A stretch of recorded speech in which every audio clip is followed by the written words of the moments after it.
All right, so this is the only set of notes we were going to be doing on the Monday of next week. We talked in class about how it would be nice to go ahead and have those notes done so we can focus just on studying for the final exam during our Monday class time. So I need to teach you, how do you solve quadratic equations for their x even if they're not factorable. Now, this will also solve the quadratic equations that are factorable. So it will solve any quadratic equation, okay? So what you have to do is make sure your quadratic equation is set up like this. Your ax squared plus bx plus c are on one side, and we are equal to 0 on the other side. That is step one. So if you get that part set up, then you're going to have the ability to plug it into this formula. And this is the quadratic formula. Notice it says x equals, and then everything in the formula except for the numbers 4 and 2, those are just coefficients, they are part of our actual equation up here. They are the b, the a, and the c, okay? So the way this formula is actually derived is doing something called completing the square, and you'll, like I said, you'll talk about that in 136 if you're taking that class. Essentially, what we do is we create a perfect square trinomial on the left side of our equation. And whatever we do to make that happen, we add the same amount to the right side of our equation. And then what happens is you can then do a factoring and solving using the something squared equals a number. So that's essentially the gist of how they came up with this formula. It's a lot more involved, and there's actually a proof to it. We just want to have the benefit of using the formula in this class. So it's x equals negative b plus or minus, because remember, anytime you take a square root, we had to write plus or minus, the square root of b squared minus 4ac. This part inside has a special name. It's called the discriminant. We'll talk about that in a minute, all over 2a. So what we talked about when we learned about vertex formula like that is that it's actually part of the quadratic formula. The negative b over 2a, if you split this into two separate fractions, you don't have to do this, but you could think of it this way, as splitting it into two separate fractions where they both are divisible because of the plus or minus, and they both have the common denominator of 2a. That's the same thing. They just put it back together and it becomes one big fraction. But this part right here is, remember, the x coordinate of our vertex. So you don't really need to split yours or anything like that, but that's kind of how that relates to what we've already done. So the formula can be memorized by using different songs. Every, teacher that I know in math sometimes has their own version of a song. I just do Pop Goes the Weasel. I mean, I have kids. I taught my kids this formula, even though they don't know that they've been taught it yet. So you essentially say the formula as you sing Pop Goes the Weasel. So it's x equals negative b plus or minus square root b squared minus 4ac all over 2a. Now I want you to pause this video and I want you to listen to it again and then sing it a couple times yourself. You really, really need to ingrain that into your head. And if we were doing this in class together, I would be making y'all sing it. So you're getting away with a free pass on that. So do it at home. So this part under the square root can come out to three different possibilities. Either you're going to get a positive number under here. You could get 0 because these two things could be equal and we're subtracting them. Or you could get a negative answer if this is bigger than this, because we'd be subtracting here. So that is where these three situations come from. If the part inside the radical is greater than 0, you will get two real solutions. In other words, these are going to be real numbers. It might be a perfect square, it might not, but we might be able to reduce it if it's not. Okay, so like remember, if it was like square root of 27, we could break that up into a square root of 9 times the square root of 3. So it will be real numbers. Those are numbers that you can actually plot on your x-axis, okay? Because these are the x values we're solving for. Now, if you get 0, well, plus or minus the square root of 0 doesn't change the number up front because you'd be just adding and subtracting 0 to negative b. So if you just get a 0 inside here, that means you don't really have two solutions, you have one. And that's like one of our graphing problems we saw. It's when our vertex is actually on the x. Well, I don't know if we did one like that. We did one where we had, I think it was the y-intercept. But if you have your x-intercept as the vertex, that is when you get the 0 in the square root here. Okay, so you have one place where we touch the x-axis. If you get less than 0, that's going to have that negative under our square root. That means we don't touch the x-axis at all. we have not a real solution, but those imaginary or complex solutions are going to have the i's in them. So really quickly, just looking at b squared minus 4ac, the discriminant, that allows you to determine if you have two real solutions, one real solution, or no real solutions, which means they're imaginary. So that's either two x-intercepts, one x-intercept, or your graph never touches the x-axis at all. So that's our options. So we're going to practice just using the formula to solve. So the first steps are always to write out your a, your b, and your c. So double check that this is in the correct order. We got our ax squared, bx, and c, and we're equal to 0. You have to be set up like that first before you use the formula. So my a is 2, my b is a -9, and my c is 7. Your sign does come with the number if it's negative. So I would have x equals negative b. So I write that as negative, and then I write b, which is also negative, plus or minus square root b squared. So that'd be -9 squared minus 4 times a times c. So notice I'm just replacing those letters with the numbers from my problem. All over, and this does go all the way across. It is a big fraction, 2 times a. Okay, so this one is going to be, if we work this out, I usually do this first if I see negative, negative, so that's just 9. Then I focus on getting this cleaned up inside my radical. So that's going to be square root, -9 times -9 is an 81. And then I just multiply these three together, including that sign, and that'll tell me if we're adding or subtracting. So it's -4 times 2 is -8, times 7 is -56. So we're going to be subtracting there. If you end up having two negatives in this group, because one of these is negative, this might change to plus, okay? And then 2 times 2 is 4. So we're not done. We're going to clean up that square root. So 81 minus 56, I'm doing that on the side on my calculator, is 25. So notice this one comes out to a nice perfect square. I haven't taken the square root yet, but it is a nice perfect square. So square root of 25 is 5. If you get a nice perfect square, you need to set up two separate solvings for this problem. You need to actually find both solutions. So one case is 9 plus 5 over 4. The other case is 9 minus 5 over 4. If this doesn't come out to a perfect square and we just get a radical that's either reduced or we reduce it, we usually just leave it as one big fractional answer. They don't always make you split those. Sometimes MyLab might make you write the plus case as one big fraction and the minus case as one big fraction. You just need to read their directions. So 9 plus 5, that would be 14 over 4. And that's going to reduce to, by dividing by 2, that's going to be a 7/2.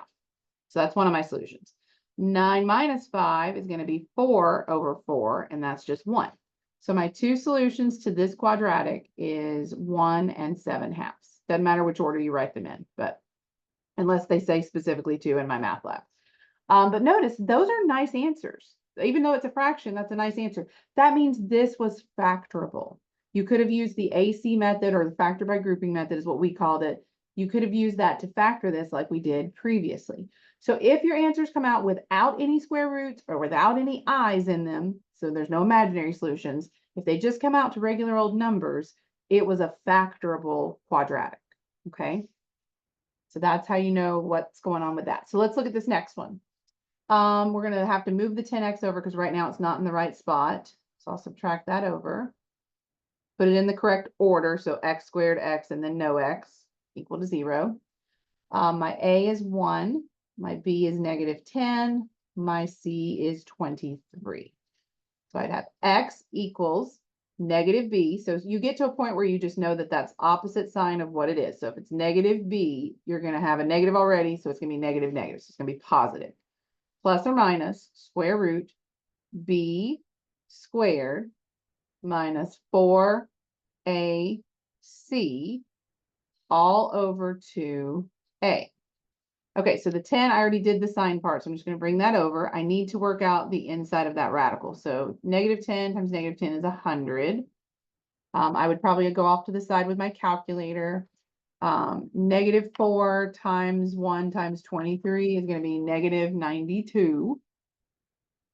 And then 2 times 1 is 2. So notice that's all over 2. Go ahead and do your subtraction step. So that's going to be plus or minus the square root of 8 over 2. Now, square root of 8 is not a perfect square. So in this scenario, we need to ask if it can be reduced. So I kind of always just do that over to the side. Square root of 8 can be broken down into a square root of 4 times a square root of 2. And that would be a 2 on the square root of 2. Square root of 4 is a perfect square. So this is going to be 10 plus or minus 2 square root of 2 over 2. So all we did in this pink step is we reduced that square root of 8 into a perfect square and a non-perfect square. And then we worked it out. Now, something to note. All three outside numbers are divisible by 2 here. So we can actually reduce those. You do not reduce the radical part with that. It's only the outside numbers. So the way I always teach this is I factor out a 2 as a GCF, and then I'd have 5 plus or minus the square root of 2, because we pulled it out of both of them. So we pulled this number out and we divided this by 2. And then put the 2 on the bottom, and then now you can see that we can cancel those because this is now times.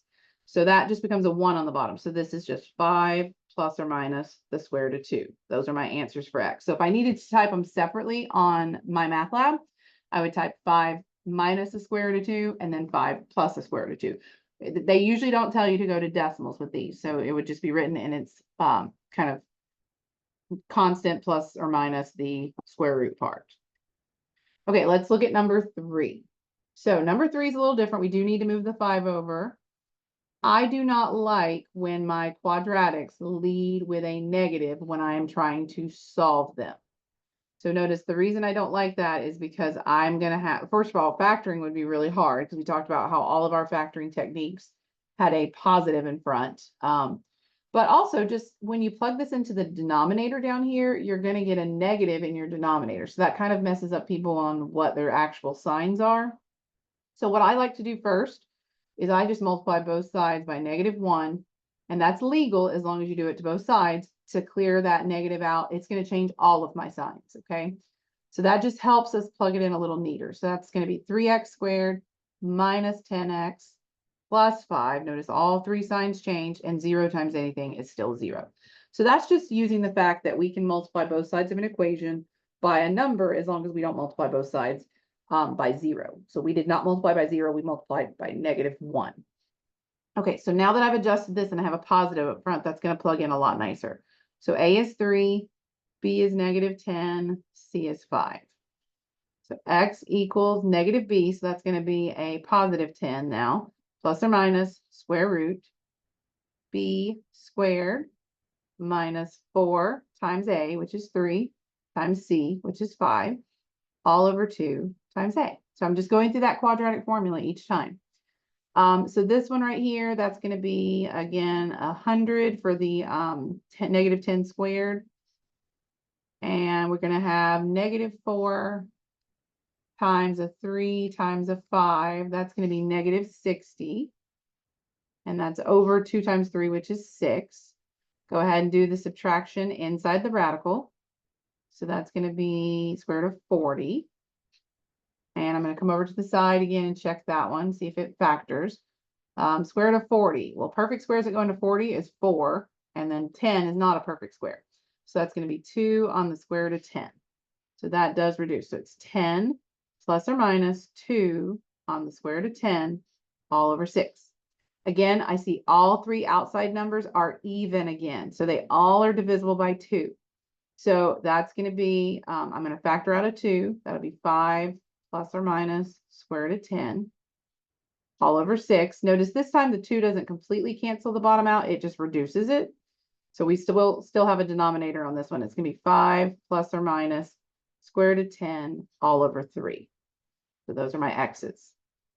So again, if you are asked to split those in MyMathLab, usually you write the minus case first. 5 minus the square root of 10 over 3. 5 plus the square root of 10 over 3.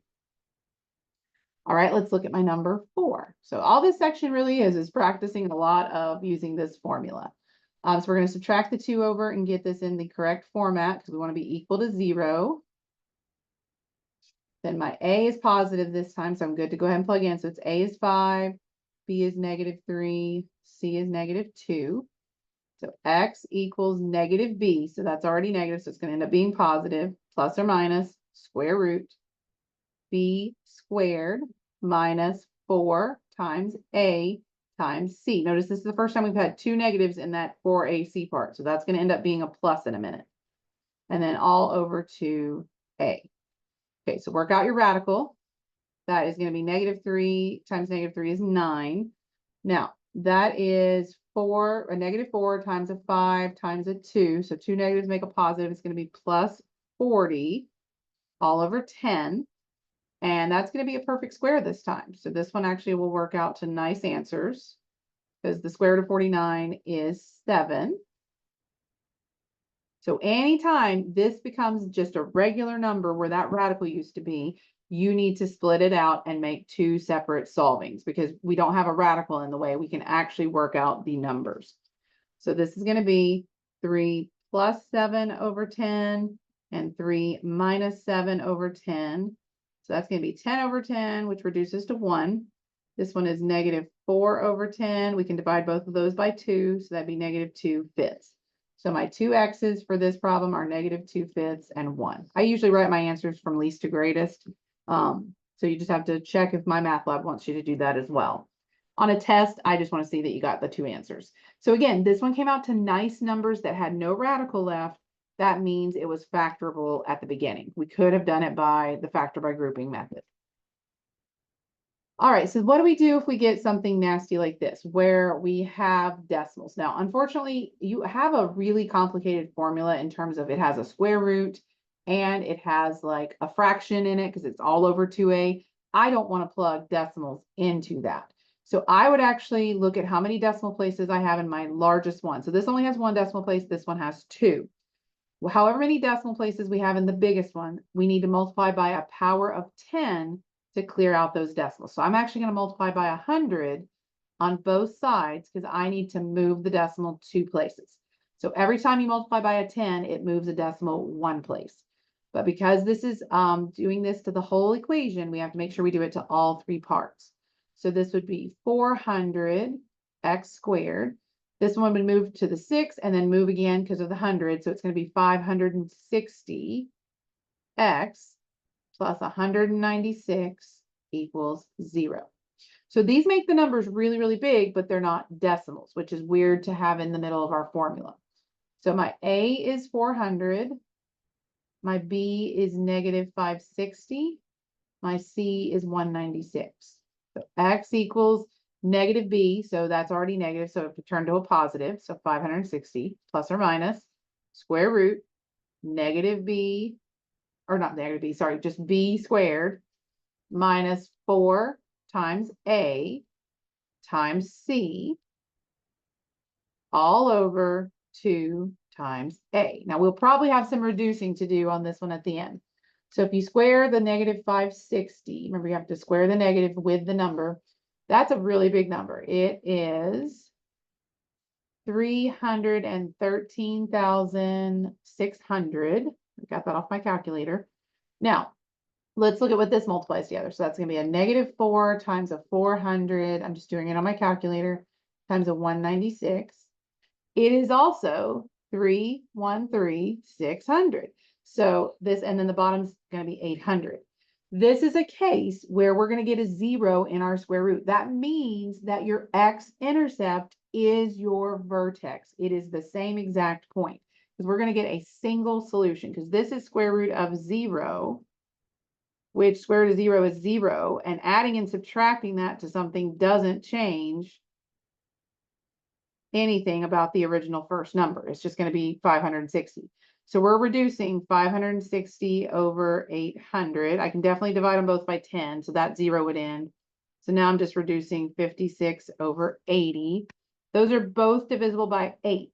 The top would be 7, the bottom would be 10. So the answer to this is a single x value of 7/10, and it's an ordered pair because our y over here is 0, because that's where the y would be in our equation usually.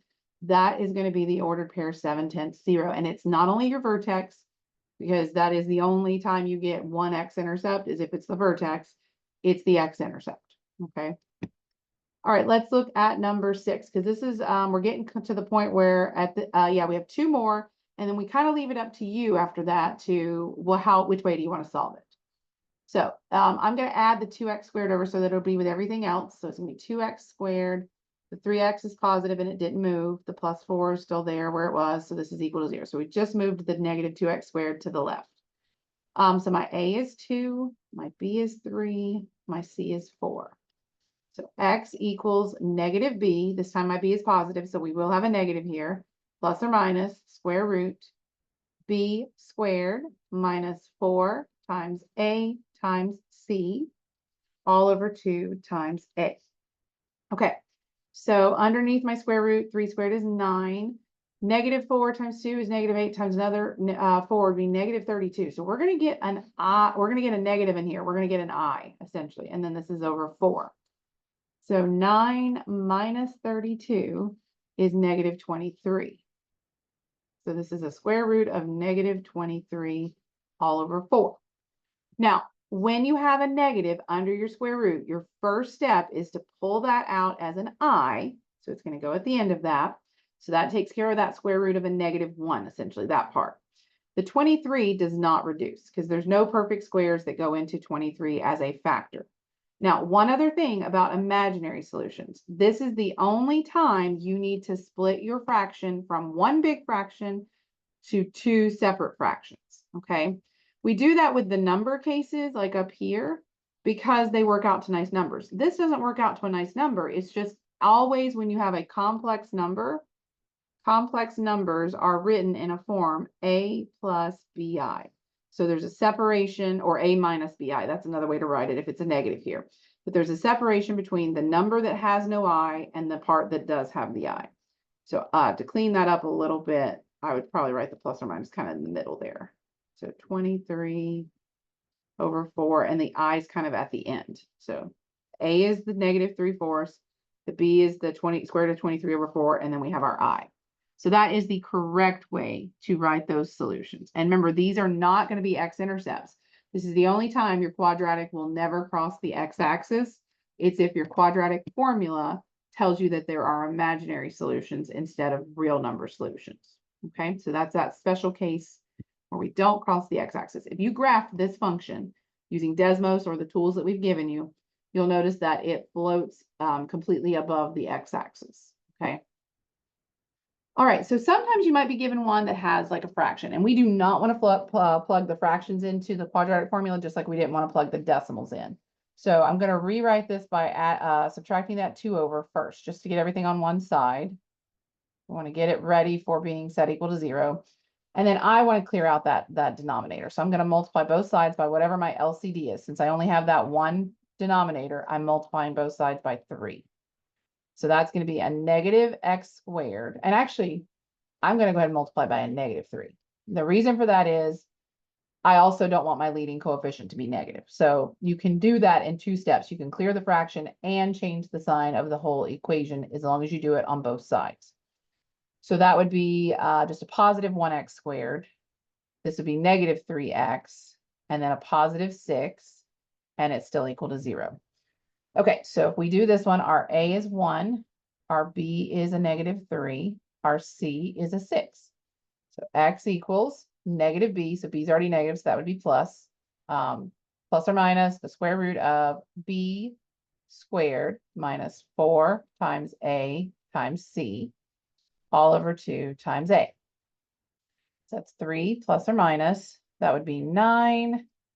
That's going to be negative 4 times 1 times 6 is negative 24 all over 2. So this one's going to be imaginary again. So 9 minus 24, I notice that's a negative 15 under my square root. So first steps, 2 things. Split it into 2 separate parts. Both have the half in the bottom, the 2. Square root of 15 will still be there, but we'll pull out that negative as an I, okay? Remember, that still is square root of negative 1. It's just in disguise. And then square root of 15 does not reduce. There's no perfect squares that go into it. So this would be our solution set. Okay.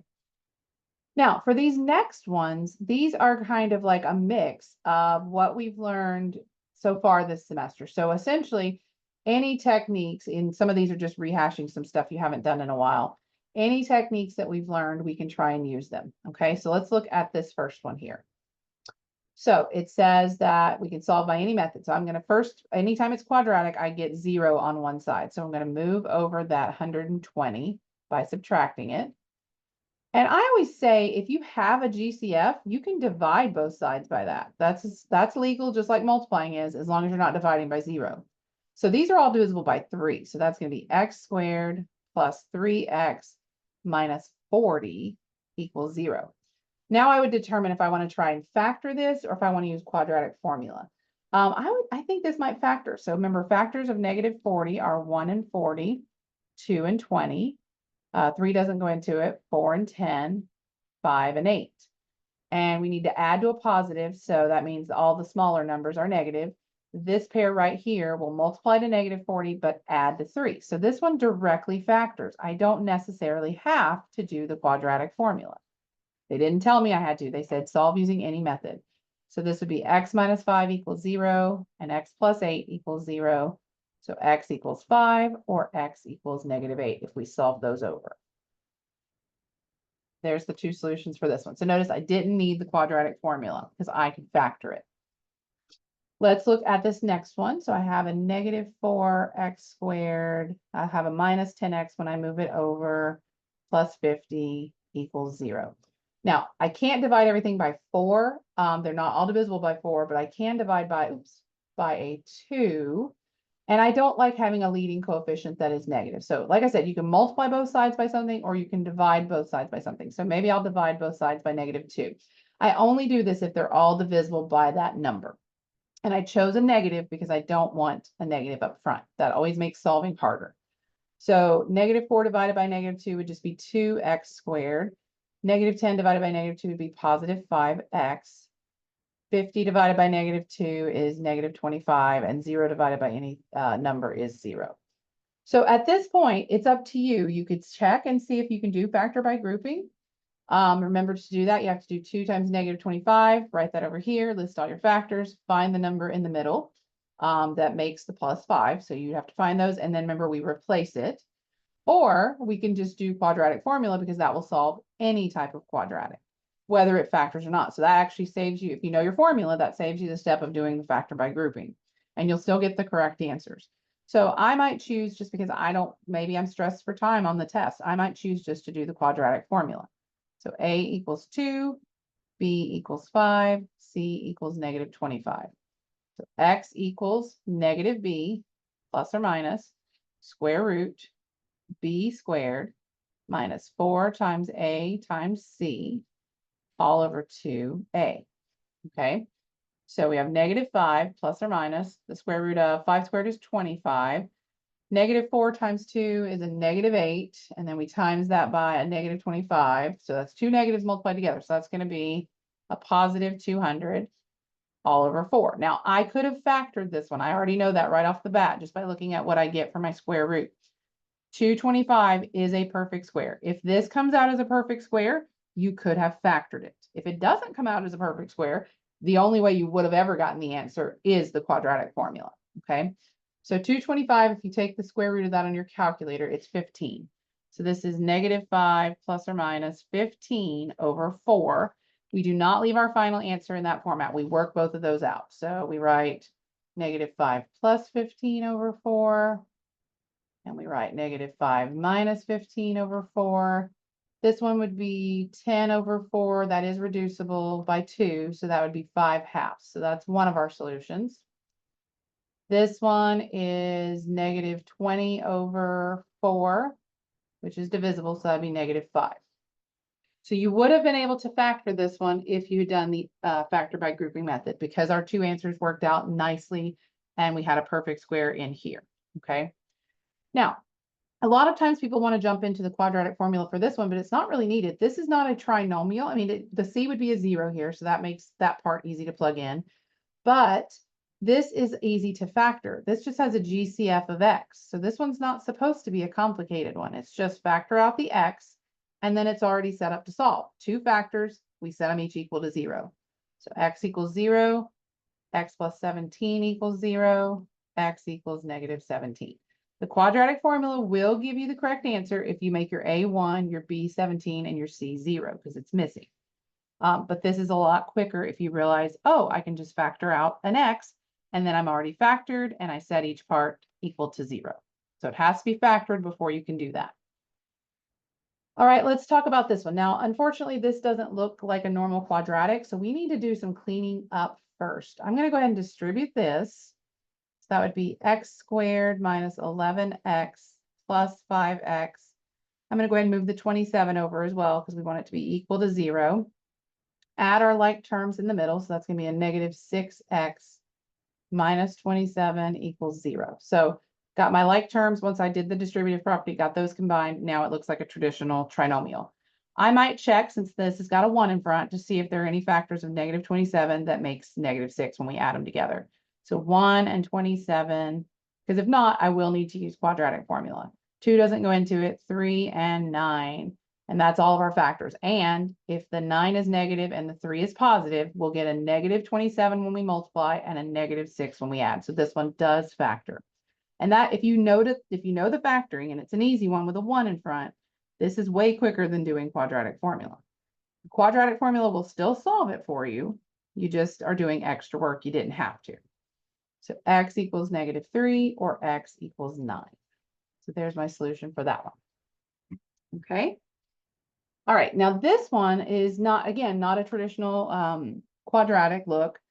And you could FOIL it out. You could write 3x minus 1 times 3x minus 1, FOIL all that out, combine like terms, move the 1 over so you're equal to 0. So those are all options. And then you could use, factoring techniques if it factors, or you could try, the quadratic formula. But this is set up specifically like some problems we did in class today. If you have something squared equal to a number, you can take the square root of both sides as long as you remember to put the plus or minus.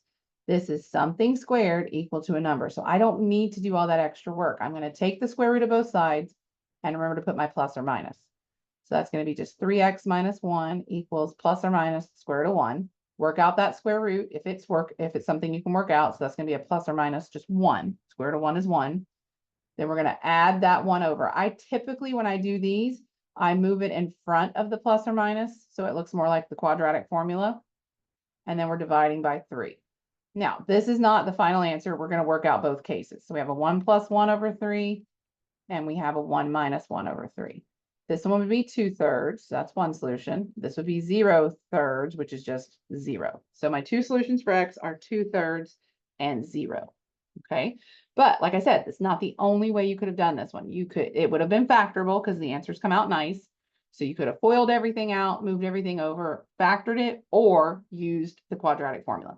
You can't use the quadratic formula while it's like this because it doesn't have that standard ax squared plus bx plus c equal to 0. So that's, but I just used facts that we'd already practiced from previous sections. All right, this one looks like the other one we did a minute ago. It's a little messy because we have some distributing to do. So I'm going to distribute that 9x.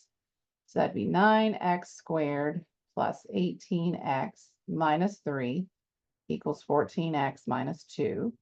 I'm going to move the 14x over first. So subtract that. That would just leave me with a positive 4x. I have a negative 2 over here, so I'm going to be adding it over. So that's going to be a negative 1 equal to 0. Now, that would be negative 9 if I tried to do the factor by grouping method, because you do the a times the c, and no factors of negative 9 are going to make 4. So that is when the factoring does not work for us. Remember, if you can't find a pair that multiply to the a times c, but add to the middle, you cannot continue with factoring. This would have been a prime polynomial back when we were doing just factoring. But now that we know the quadratic formula, I can actually solve for x. So a is going to be 9. B is going to be 4, C is negative 1. And the good thing about the quadratic formula is it'll solve any of these if you get them in the correct format. We just like to factor if we can factor quickly. So if something doesn't factor, you have to resort to the quadratic formula. If something does factor, you can factor or use the quadratic formula.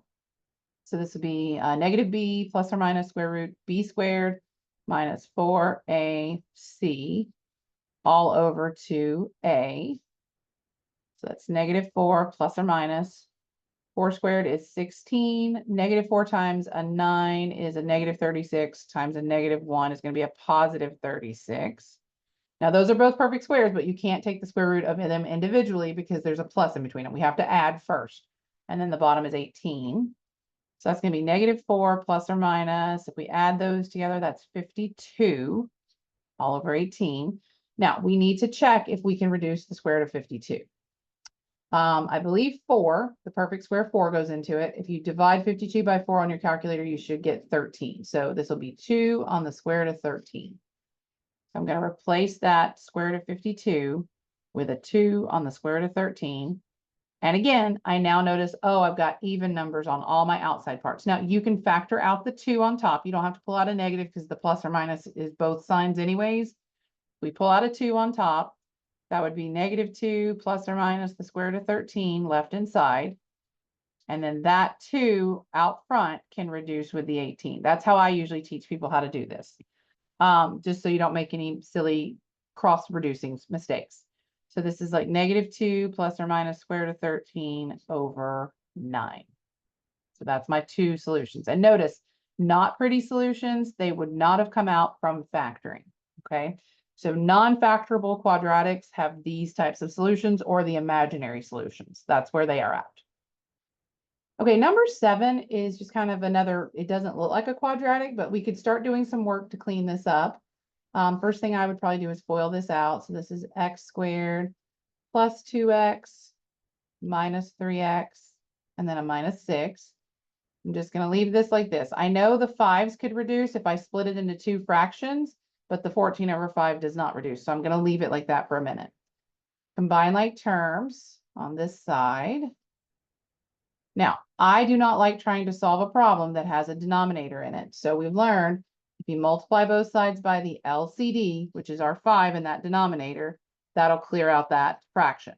We still have to distribute the 5 to all of these. So that would be 5x squared minus 5x minus 30 equals 5x plus 14. Move everything over to one side. So 5x squared, subtract 5x from another -5x, you'll get -10x. Subtract 14 over from the -30, you're going to get -44 equal to 0. Okay, I could try and see if that factors by grouping, but I'm more likely just, if I don't know it right away, I jump in and do the quadratic formula. So my A is 5, my B is -10, and my C is -44. So x equals -b, so that'd be +10 plus or minus square root -10 squared minus 4ac all over 2a. So that's 10 plus or minus the square root of 100. And then that's going to be -20 times a -44. So that's 880. And it ends up being positive because there were 2 negatives multiplied together. All over 10. So that's going to be a square root of 980. So we need to ask the question, is there anything we can do to 980? So this is where you would use that technique I kind of taught you in class because it's pretty big. We list perfect squares over here. So 1 squared is 1, 2 squared is 4, 3 squared is 9, 4 squared is 16, 5 squared is 25, 6 squared is 36, 7 squared is 49, and then I'll decide if I need to keep going. So the first one never really helps us. That's just going to be 1 times the number. Is 980 divisible by 4? You would do 980 divided by 4 on your calculator. See if it comes out to a nice number. It is 245. That could be a possibility for breaking it down, but let's check a little further. 980 divided by 9. That gives me a decimal answer, so that's not good. So that one's out. Then we would do, let me make sure I'm doing a full, I'll do a full screen share on this so you can see my calculator. So I'm just kind of doing this off to the side over here. So 980 divided by 16. Does that go? Nope, it's a decimal, so that one's out. 980 divided by 25 also is a decimal, so that's out. 980 divided by 36. Decimal, so that one's out. 980 divided by 49. There we go. That's a little bit smaller. Now, if you just get fatigued with doing this, you could stop here. Just realize 20 breaks down again. 20 itself is a 4 times a 5. So you actually could break 980 down into three factors, a 49, a 4, they're all under a square root because that's what the original was, and a 5. So I was able to find 49, which is a little bit nicer, bigger, perfect square.